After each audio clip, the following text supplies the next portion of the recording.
Clara del ministerio es la actitud que debe de tener un ministro en el ministerio, la actitud, ¿sí? Es una condición interna y está en el versículo 24, Colosenses 1:24, ahí está la actitud. Dice, ahora me gozo en lo que padezco por vosotros. ¿Cómo? Se goza en lo que padece por vosotros, ¿sí? La actitud con la que servimos a Dios, hermanos, es muy importante, ¿sí? En 2 de Corintios 4, 7 al 9, la actitud con la que servimos a Dios es muy importante. Y Pablo habla de ello en otra carta, en 2 de Corintios 4, 7 al 9, dice, pero tenemos este tesoro en vasos de barro. ¿Cuál es el tesoro? El Evangelio. ¿Quién es el vaso de barro? Nosotros, dice, para que la excelencia del poder sea de Dios y no de nosotros, que estamos atribulados en todo, mas no angustiados, en apuros, mas no desesperados. ¿Has oído a algunos que dicen, estoy desesperado? Tú nada más estás viendo ahí, ¿estás cómo? Desesperado, y ves aquí la escritura, ¿no? Pues algo anda allí. ¿Qué actitud? ¿Sí? Y luego dice, perseguidos, mas no desamparados, derribados, pero no destruidos. Fíjate el lenguaje que usaba. El otro día saludé a alguien, andaba yo allá en los Estados Unidos, y saludé a alguien que conozco de años. ¿Cómo estás, hermana? Era una hermana. ¿Cómo estás, hermana? Y luego me dijo una frase que usa un apostolín que anda por allí, que dice, ¿cómo me contestó? Dice, victorioso, poderoso y... ¿cómo era? Eran tres cosas, en victoria, en poder, o sea, así como así ando, ¿verdad? Entonces yo le dije, no, pues qué bueno, pero luego así como que, dice, bueno, corrijo poquito, pues sí tengo pruebas, dice. Y luego su hija estaba ahí y la miraba así, ¿no? Porque nada más por la confesión creen que ya son poderosos y victoriosos. ¿Qué dice Pablo ahí?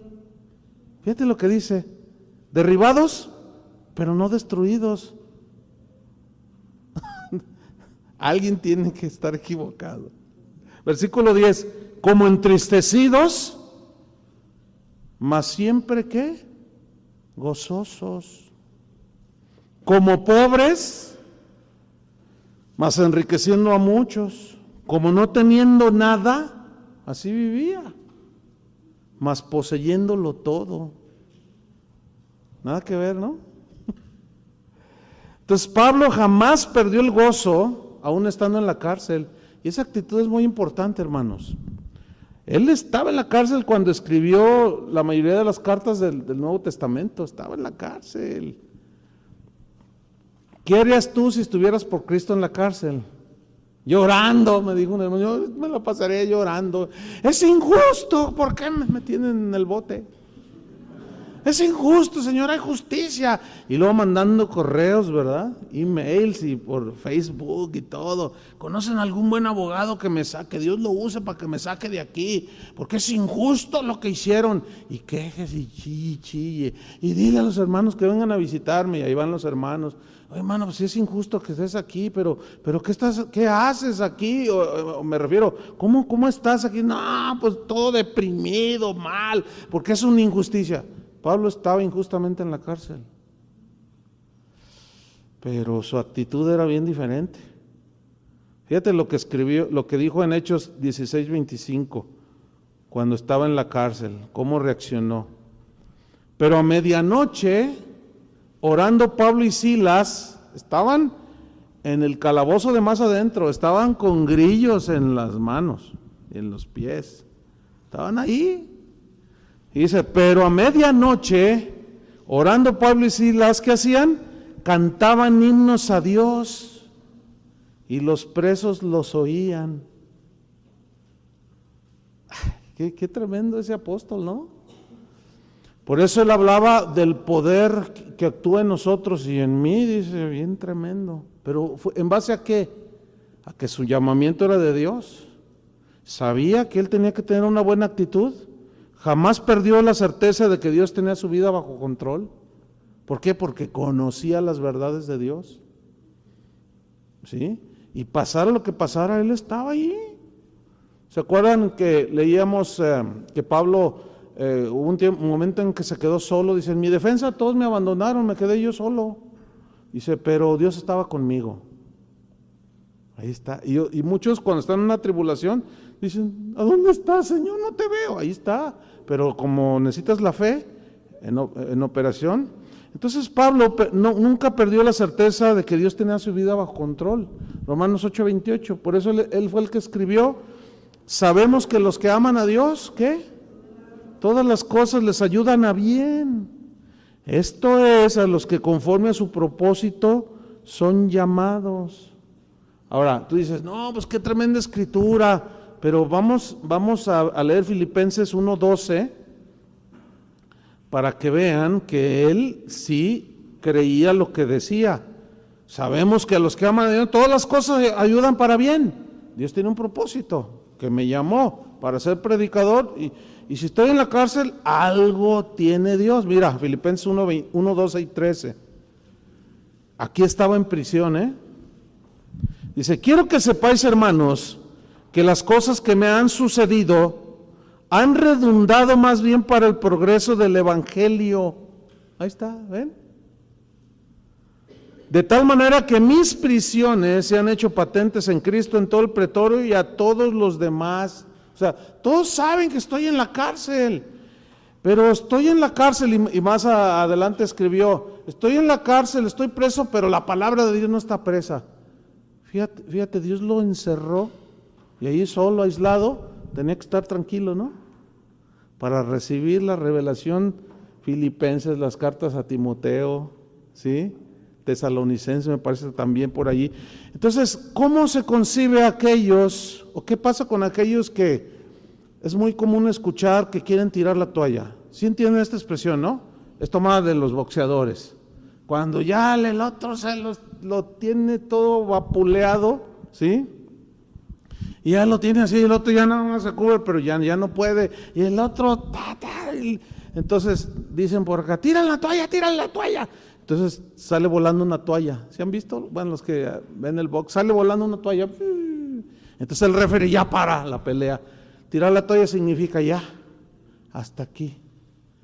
Entonces, ¿qué onda con los que Dios llamó? Se supone que si Dios llama a uno, a cualquiera le da la gracia, ¿no? Y le da una visión, le da la gracia, le da la fuerza, pero ¿qué pasa con aquellos que quieren tirar la toalla? Algo pasa, ¿sí? En las convenciones pastorales es bien común, es clásico, es clásico hacer llamados para todos aquellos pastores que están a punto de tirar la toalla, que ya no aguantan esto y lo otro. A ver, pásenle, hermanos, ahorita Dios, vamos a orar. Los va a levantar, y pasan casi todos, o un porcentaje numeroso de los asistentes. Entonces una vez estábamos en una convención en Dallas, Texas.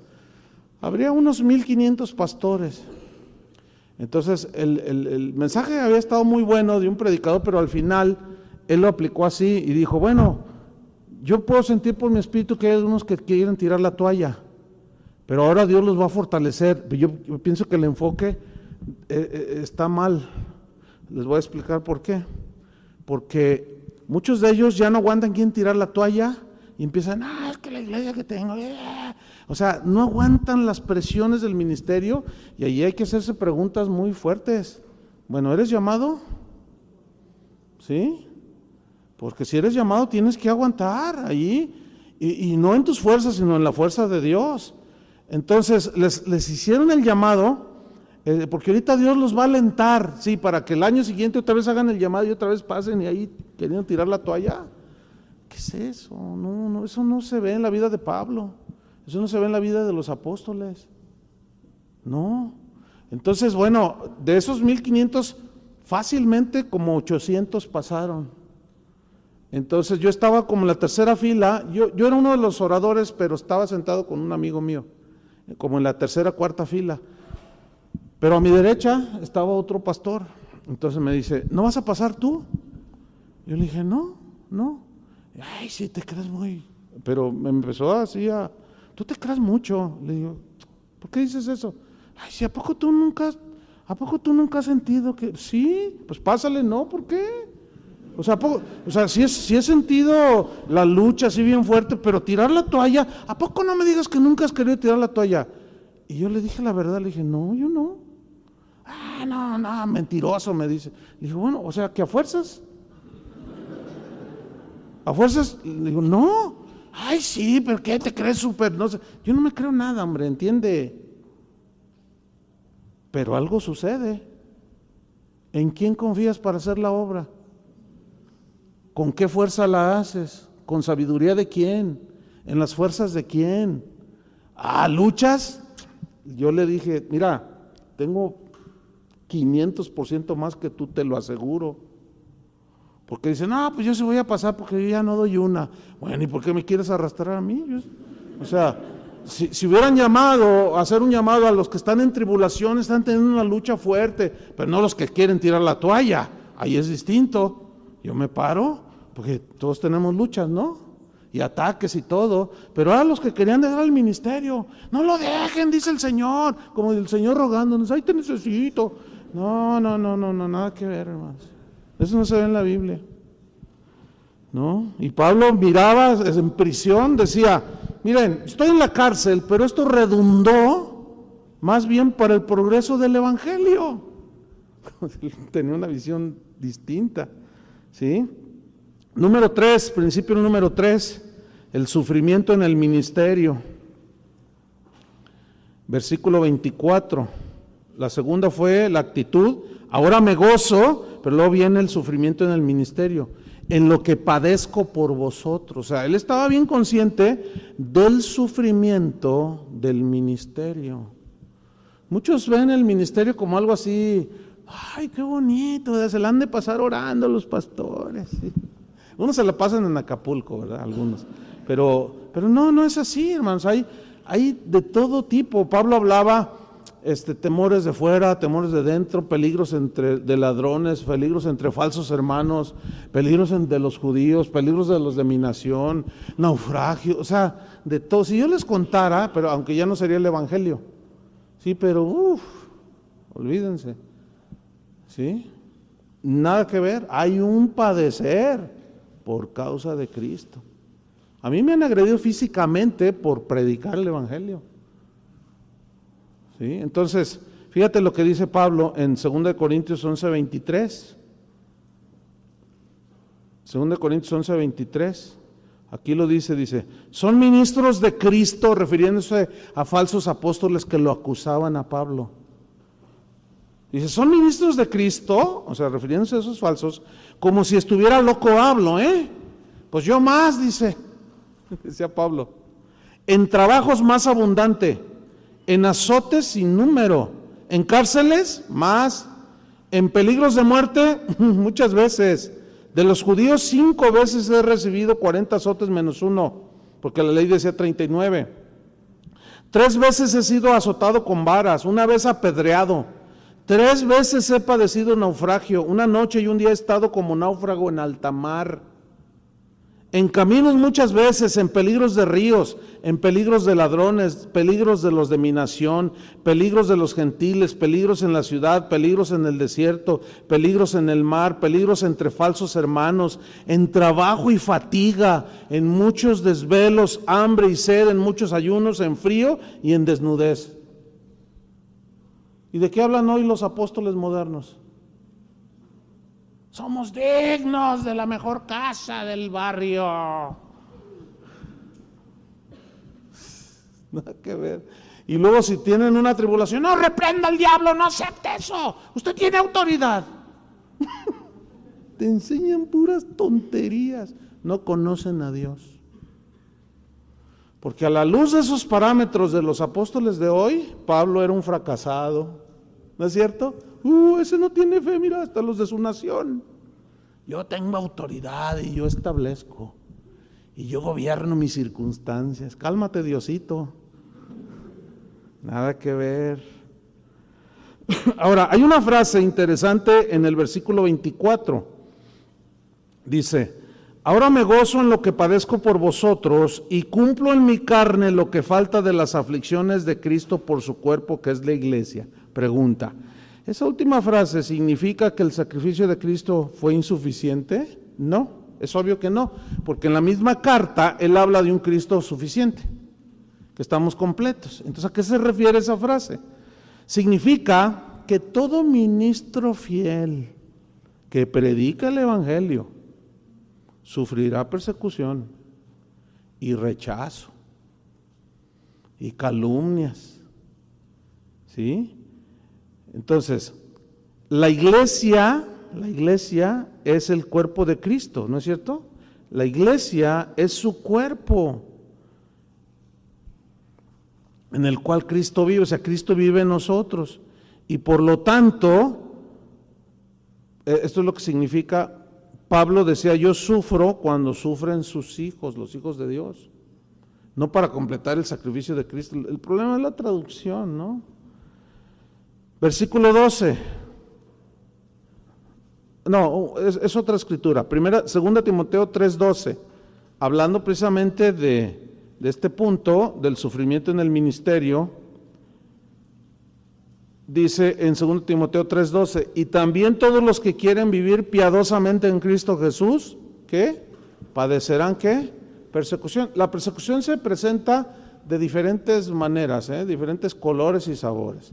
La persecución puede ser física, así de que quieran golpearte o asesinarte, pero puede haber una persecución verbal, ataques verbales, así sin piedad, que te dan con todo, te quieren desprestigiar, mienten acerca de ti, inventan, sacan del contexto cosas que tú dices, y era lo que hacían con Pablo, ¿sí? Por eso él les decía: ¿esos son apóstoles? ¿Esos son apóstoles? Yo soy más, dice, porque esos son los que los tranzan a ustedes. Y curiosamente esos falsos apóstoles les decían a los corintios, a los colosenses: Pablo, ese lo único que quiere de ustedes es fraudearlos, quiere abusar de ustedes. O sea, trataban de voltear, fíjense, a los creyentes. Y saben que ese tipo de persecución en este tiempo es de las más socorridas, y más ahora con las redes sociales, con los Facebook y los blogs, las páginas de internet. No, hombre, ahí el diablo se da vuelo, pero grueso, ¿sí?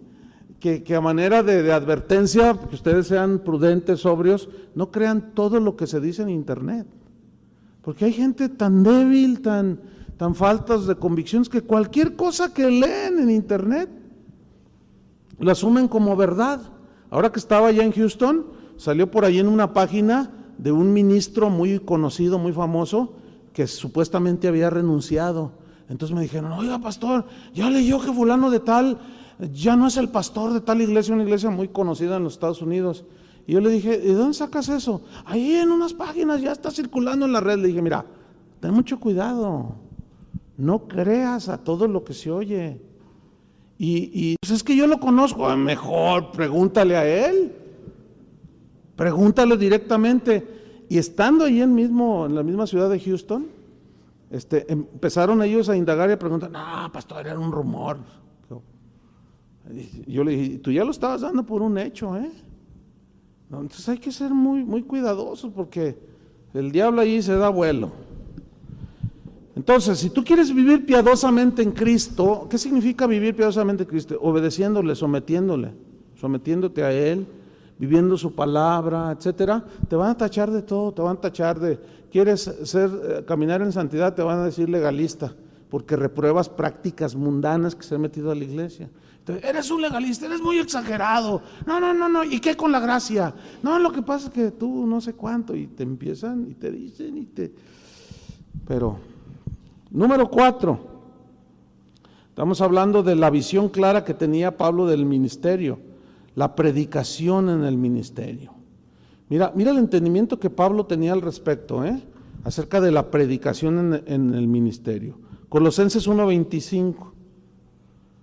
En el 24 dice que que él se gozaba por lo que padecía, y en el 25 dice, refiriéndose al ministerio, dice, de la cual, o sea, de la palabra, fui hecho ¿qué?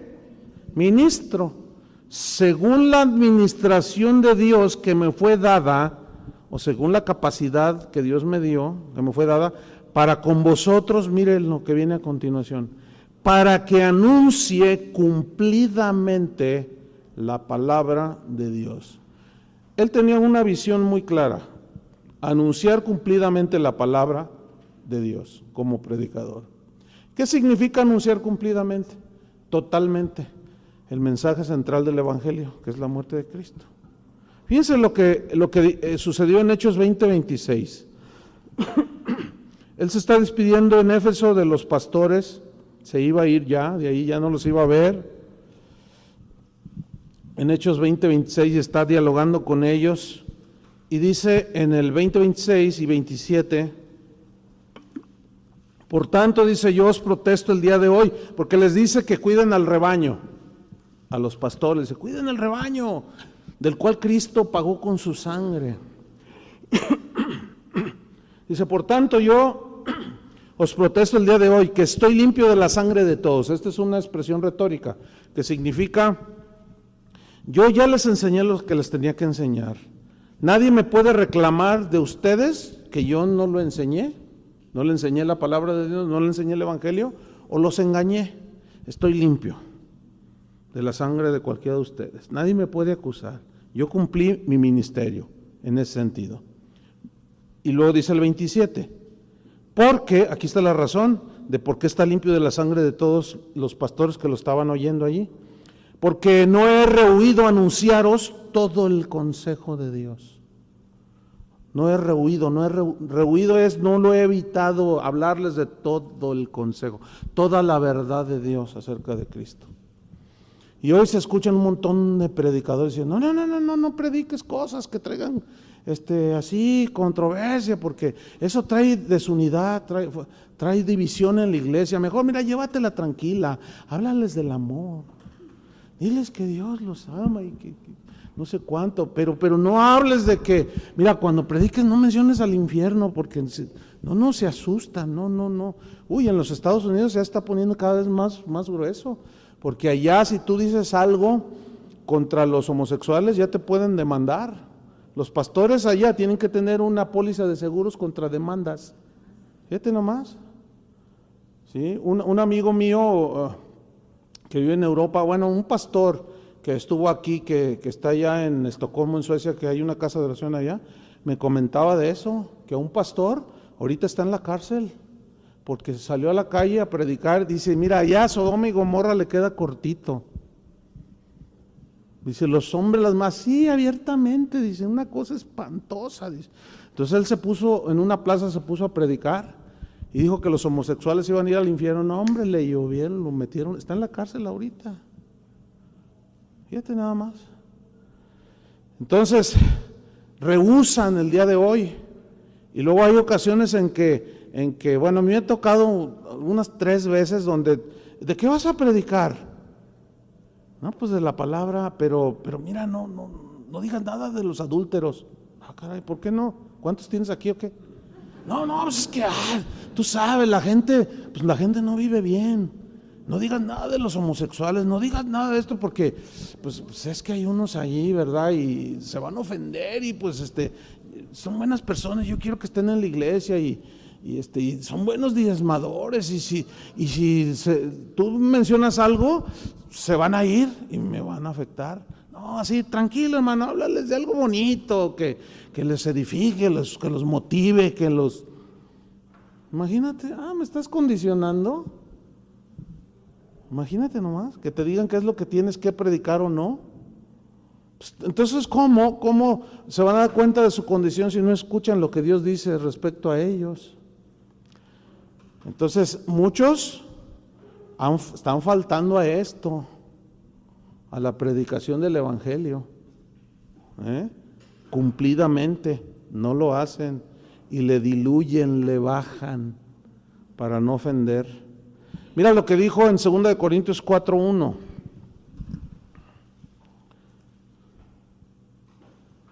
2 Corintios 4:1, hablando precisamente de la predicación, dice: por lo cual, teniendo nosotros este ministerio según la misericordia que hemos recibido, no desmayamos.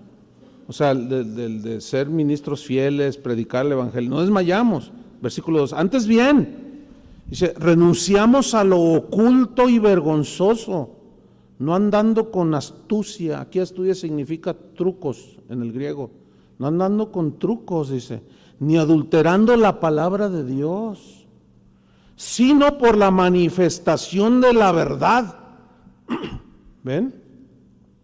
Y recomendándonos a toda conciencia humana delante de Dios. O sea, el mensaje que llega a la conciencia, a lo profundo, la palabra que tiene poder para penetrar a lo más profundo del ser humano. Entonces Pablo entendía que debía de predicar cumplidamente todo el evangelio, ¿sí? Sin diluir las verdades esenciales del evangelio. Número 5 de su visión del ministerio es que el tema de su predicación era Cristo. Él sabía perfectamente, no había dudas.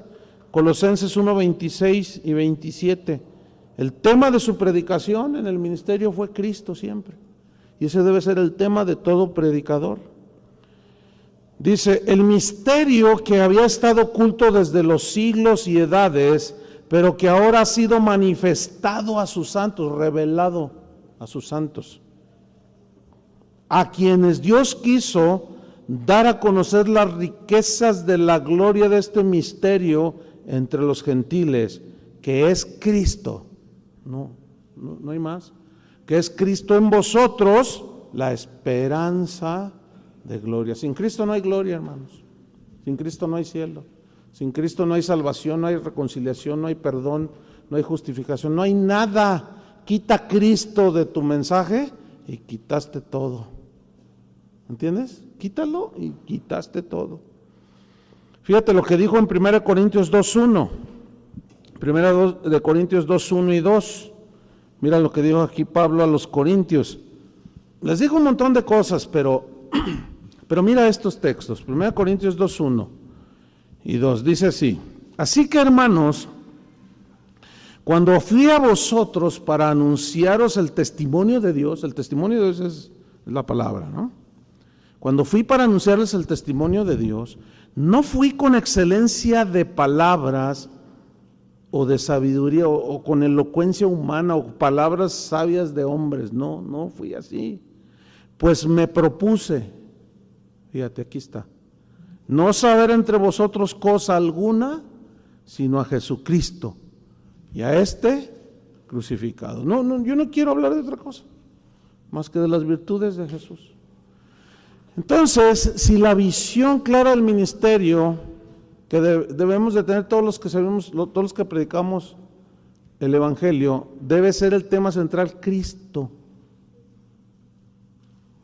Cristo. ¿Lo alcanzan a ver? Jesús. Entonces, ¿dónde quedan? Escuchen bien. Esas reuniones donde traen a alguien para que dé su testimonio.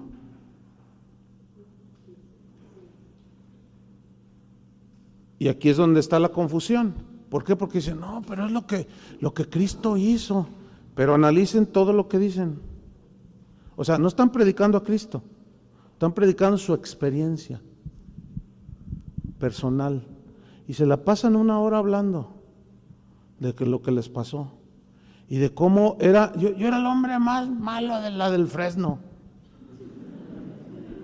Y luego algunos que lo conocen me dicen, sí, amén, dicen por allá. No, yo fui el primer Z del Fresno. Es más, miren, yo llegué a las profundidades de la maldad y del pecado. Yo maté a mi abuelita. Y todos, entonces mientras más tremendo sea el impacto, creen algo, mientras más tremendo, según eso, entre comillas, sea el testimonio, los pastores piensan que eso va a atraer más a la gente a Cristo. Lo que atrae a la gente a Cristo es el mensaje de Cristo, la obra de Cristo. Entonces, por eso andan ahí muchos cantando y dando su testirollo. Entonces, no, si yo era el más malo, yo la maté, hasta salió en el Informador y en el mural de Guadalajara. Pero no solo la maté, La corté en pedacitos y todos, ¡ay, qué terrible! Y la guardé en bolsitas y la metí al congelador. Y no solo la corté en pedacitos a mi abuelita, y ahorita se hace el bigote así, ¿no? Sino me la comí. Y todo, ¡ah! Y así todo es el testimonio de que, pero Dios tuvo misericordia de mí. Amén, gloria a Dios. ¿Quién quiere recibir a Cristo, hermanos? Dicen.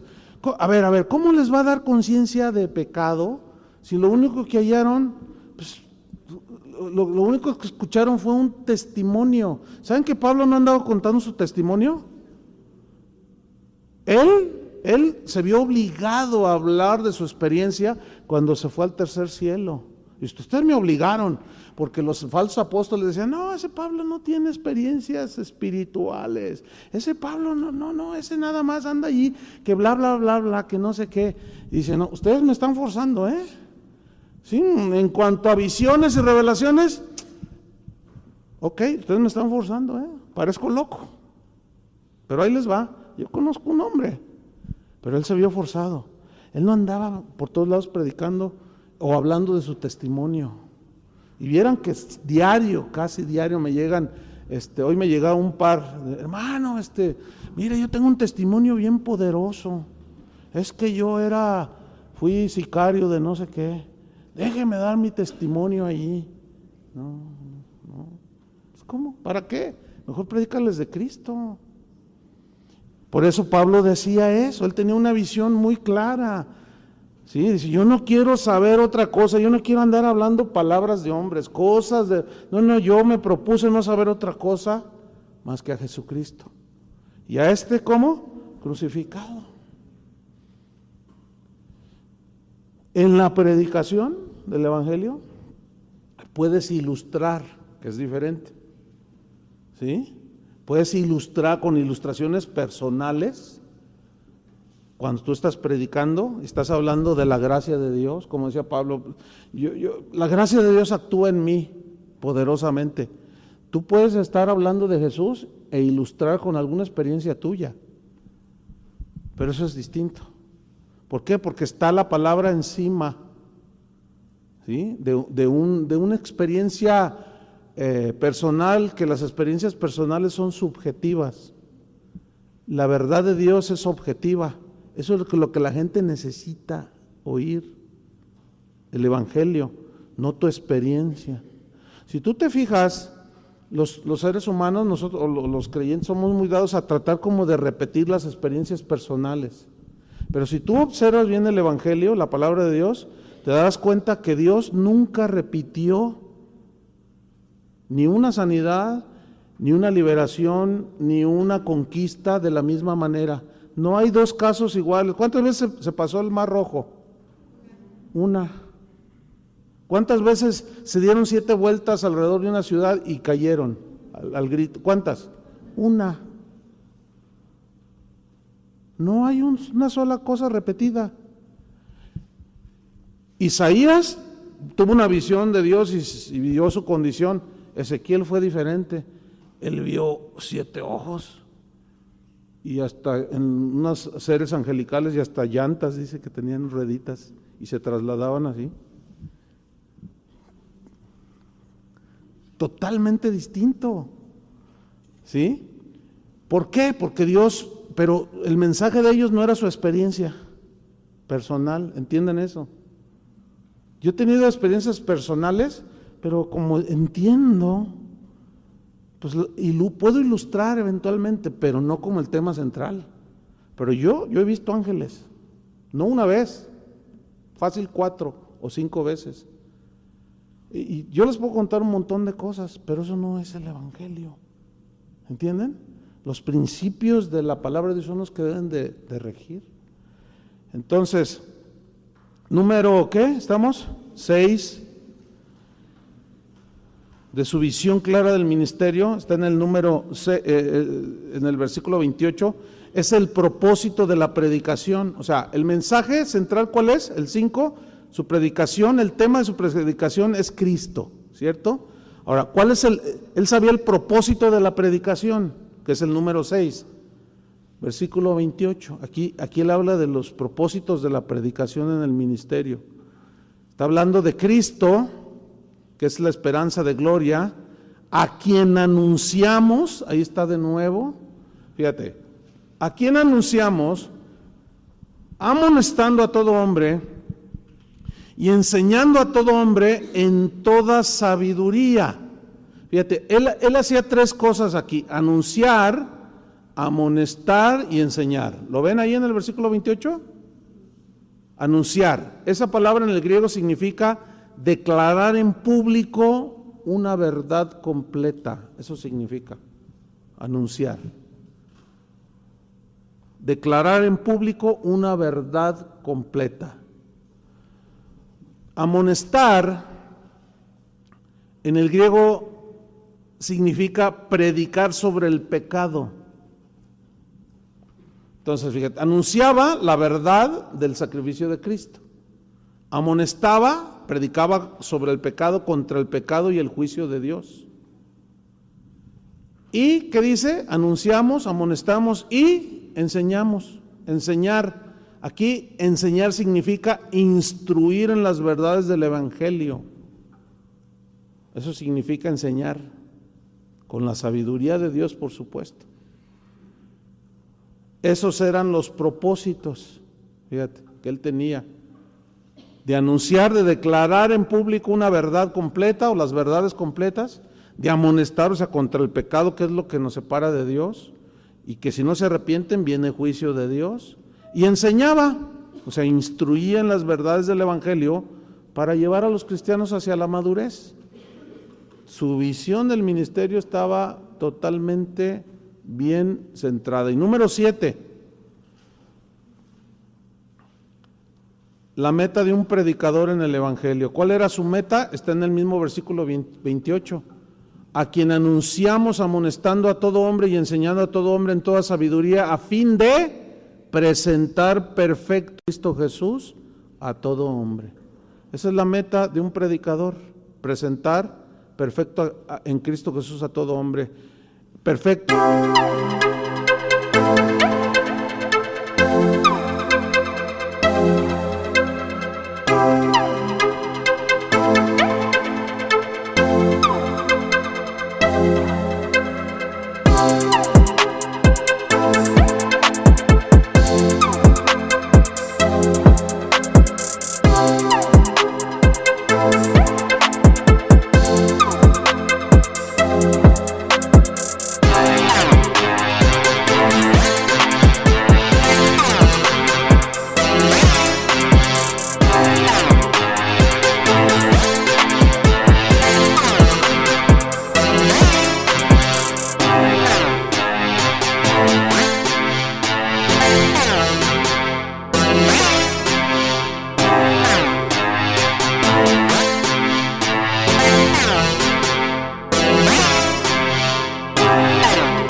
Habla de madurez, ¿sí? O sea, él no solo les hablaba de la salvación, una vez que ya eran salvos, los instruía para llevarlos a la madurez. ¿Entienden? Porque esa es la gran, digamos, falta de muchos evangelistas. Ellos pueden presentar el evangelio, sí, pero no hay una instrucción después. ¿Entienden? La gente no sigue ese discipulado, esa instrucción. Y para presentar perfecto en Cristo Jesús a todo hombre, se debe de enseñar la Escritura. Solo por la enseñanza de la palabra de Dios se puede lograr. Segunda de Timoteo 3:16 y 17. Segunda de Timoteo 3:16 y 17. Dice que toda la Escritura es inspirada por Dios y útil para redarguir, es confrontar contra lo desviado, contra el pecado, para corregir, para instruir en justicia, a fin de que el hombre de Dios sea perfecto, enteramente preparado para toda buena obra. Eso ya tiene que ver con el discipulado. Y finalmente, habló en su visión del ministerio, que era muy clara, habló de la fortaleza en el ministerio. Está en el versículo 29. Dice, para lo cual también ¿qué dijo? Trabajo, ¿qué dijo? Luchando según la potencia de Él, la cual actúa poderosamente en mí. Aquí hay dos palabras rápidamente, una es trabajo. Yo trabajo en esto, la predicación. Y aquí trabajo viene del griego copiao, de donde se deriva copiosamente, está sudando copiosamente, dice, ¿no? Trabajo aquí es copiao, que significa trabajo agotador, fatigoso. O sea, Pablo sabía que el ministerio es agotador, ¿sí? Es fatigoso, porque no solo llevas tus cargas, sino también las de otros, y es un trabajo muy agotador. Por eso mi rechazo hacia el G12 solamente es una fábrica de cristianos de plástico, así, o sea, nada que ver. Y luego la segunda palabra, la primera fue trabajo, y la segunda es luchando. Luchando viene de un término griego, agonizomai, de donde se deriva agonizar, significa agonizar ahí, o sea, luchando hasta la agonía, o sea, hasta que ya siento que no tengo nada de fuerzas, ¿sí?, para lograr algo. Pero, fíjense, el verdadero éxito en el ministerio viene trabajando fatigosamente, con esfuerzo máximo, pero no en nuestras fuerzas. O sea, se cansa uno porque somos humanos, pero como la carga es más espiritual que física, la lucha en realidad es de fortaleza y de fuerza espiritual.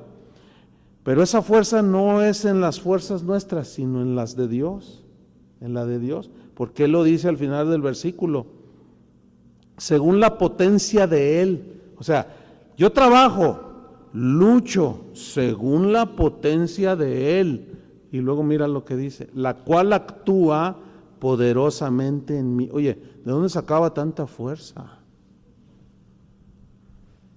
A veces me preguntan, ¿y cómo le haces? Hay pastores que me preguntan, ¿y cómo le haces para pastorear y la gente, tanta gente? Le digo, la gracia de Dios, o sea, es la fuerza de Dios. No, pero ¿cómo le haces? Pues con la fuerza de Dios. ¿Pero cómo? Con la fuerza de Dios. ¿Pero cómo? Entonces es algo que tú tienes que aprender. Con la gracia de Dios, con la visión de Dios, con la confianza en Dios. A eso se refería Pablo cuando le dijo a Timoteo, esfuérzate en la gracia. Esfuérzate en la gracia que es en Cristo Jesús. Fíjate, esfuérzate, es un esfuerzo, en la gracia. Significa en la capacidad que Dios tiene, ¿sí? En la capacidad que Dios te da para hacer el ministerio, no en tus fuerzas, no la vas a hacer, te vas a morir, Timoteo, antes de tiempo. Es en la fuerza de Dios. Por eso Pablo decía, yo sembré, Apolo regó, pero el crecimiento lo da el Señor. Él lo sabía perfectamente. Y escriban, para terminar, 1 Corintios 15:10. 1 Corintios 15:10 dijo, pero por la gracia de Dios soy lo que soy, y su gracia no ha sido en vano para conmigo. Antes he trabajado más que todos ellos, pero no yo, sino la gracia de Dios conmigo. Así es que toda la fuerza y el poder está a nuestro favor. Amén.